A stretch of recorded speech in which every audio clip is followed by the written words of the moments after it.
ایک پروگرام میں نے دیکھا، اس میں ایک مفکر بڑا زور سے دھماکے دار گفتگو کر رہا تھا، لگتا تھا کسی میچ کی کمنٹری کر رہا ہو، اور اس میں وہ زور دے رہا تھا اس بات پہ کہ میں اس سے اور اس کے باپ سے زیادہ خلافت کا حقدار ہوں. اور یہ الفاظ ہیں امیر معاویہ رضی اللہ تعالیٰ عنہ کے عبداللہ بن عمر رضی اللہ تعالیٰ عنہ کو. تو اسی سلسلے میں مجھے کال آتی ہے اور کہا کہ اس کا جواب مجھے چاہیے، حدیث مبارکہ سینڈ کر رہے ہیں، کل عشاء کی نماز کے بعد ملتے ہیں. نماز ادا کی تو صاحب آئے اور گرجدار آواز میں سلام کیا، جواب دیا، کہا کہ دیکھو میری باتوں کا جواب دو. میں نے کہا حدیث مبارکہ آپ نے بھیجی ہے، میں نے اس کو پڑھا ہے، میرے کوئی سوالات ہیں، ان کا جواب آپ نے دینا ہے. تو بات جو چلتی ہے، جہاں سے ایک مسئلہ ہے، ایک پرابلم یہ ہے کہ بات کو کاٹ کر چھانٹ کر اپنے مطلب کی جو بات ہے جتنی ہے اتنی بیان کی جاتی ہے، پوری بات بیان نہیں کی جاتی. تو پوری حدیث مبارکہ اس طرح ہے. صحیح بخاری حدیث نمبر 4108، عبداللہ بن عمر رضی اللہ تعالیٰ عنہ بیان کرتے ہیں کہ میں اما حفصہ اہل بیت رضوان اللہ علیہم اجمعین کے پاس گیا اور میں نے ان سے کہا کہ آپ دیکھتی ہیں کہ لوگوں نے کیا کیا، مجھے امور خلافت میں سے کچھ بھی نہیں دیا.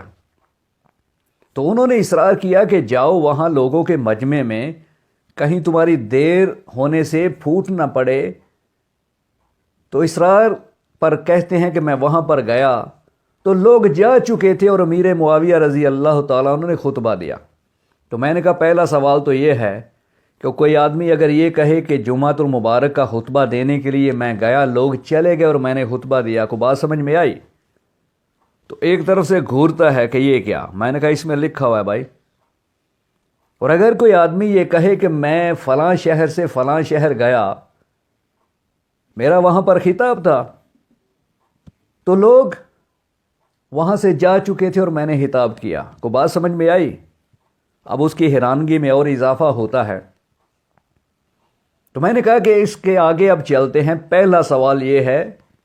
دوسرا یہ ہے، کہتے ہیں کہ جب عبداللہ بن عمر رضی اللہ تعالیٰ عنہ وہاں پہنچے تو امیر معاویہ رضی اللہ تعالیٰ عنہ نے ان کو دیکھ کر یہ کہا کہ کون ہے جو خلافت کے معاملے میں مجھ سے بات کرنا چاہتا ہے، اپنا سر تو اٹھاؤ، میں اس سے اور اس کے باپ سے زیادہ خلافت کا حقدار ہوں. اب دوسرا سوال یہ ہے کہ کیا میں نے اس سے کیا اور آپ سے بھی کرتا ہوں کہ کیا امیر معاویہ رضی اللہ تعالیٰ عنہ علم غیب کے جاننے والے ہیں؟ تو کہتا نہیں. تو میں نے کہا ان کو کیسے پتا چلا کہ عبداللہ بن عمر خلافت کے لیے آئے ہیں؟ اس کے آگے بات جو ہے وہ چلتی ہے. دو سوال ہو گئے، تیسرا ابھی آگے لے کر چلتے ہیں بات کو. تو وہاں پر حبیب بن مسلمہ رضی اللہ تعالیٰ عنہ موجود تھے. انہوں نے کہا کہ تم نے بات کیوں نہیں کہی؟ کہا کہ میں ایک بات کہنا چاہتا تھا لیکن پھر میں رک گیا، وہ بات کہنے سے کہ کہیں لوگوں کو میری بات کی سمجھ نہ آئے اور لوگوں کے اندر خون ریزی ہو جائے، کہ میری بات کو غلط سمجھیں اور فتنہ اور فساد میں پڑ جائیں. وہ بات کیا تھی؟ وہ کہنا کیا چاہتے تھے؟ کہتے ہیں کہ میں نے ارادہ تو کیا لیکن اس خوف سے، اس ڈر سے کہ لوگوں میں خون ریزی نہ ہو، وہ بات یہ تھی کہ وہ تم سے زیادہ خلافت کے حقدار ہیں جنہوں نے اسلام کے لیے تم سے جنگ کی.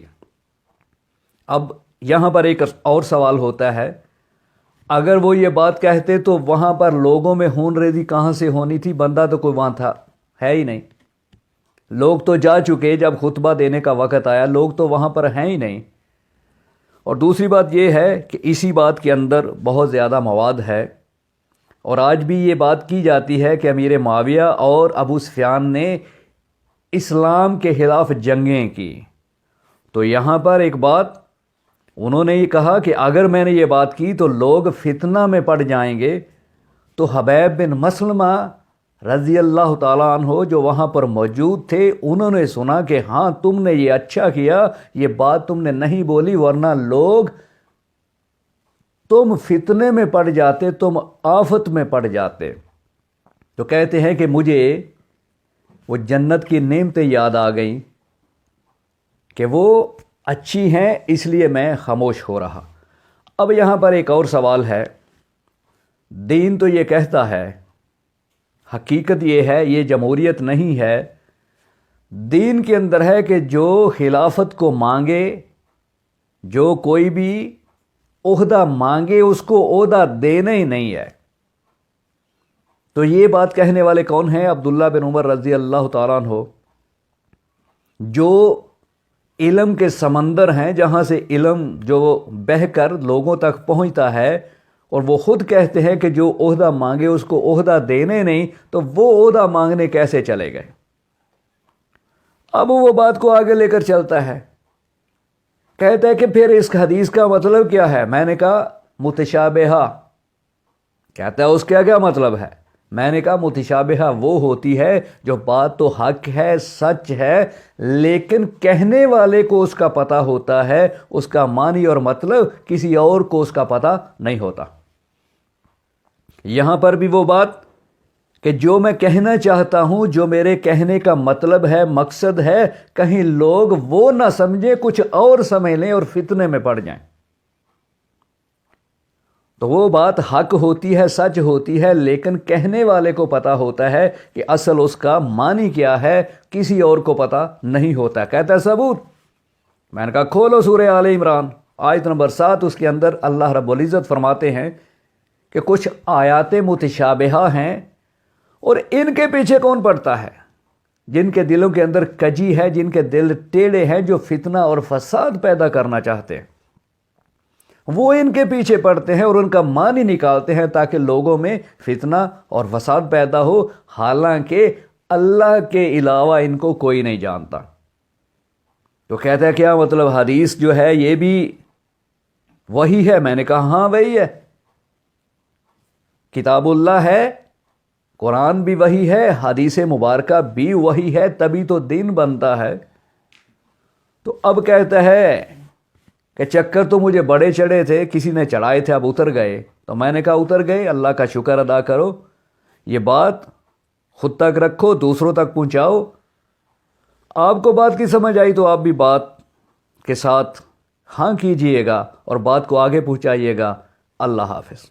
اسی طرح کا صحیح سلفی اہل حدیث مسلک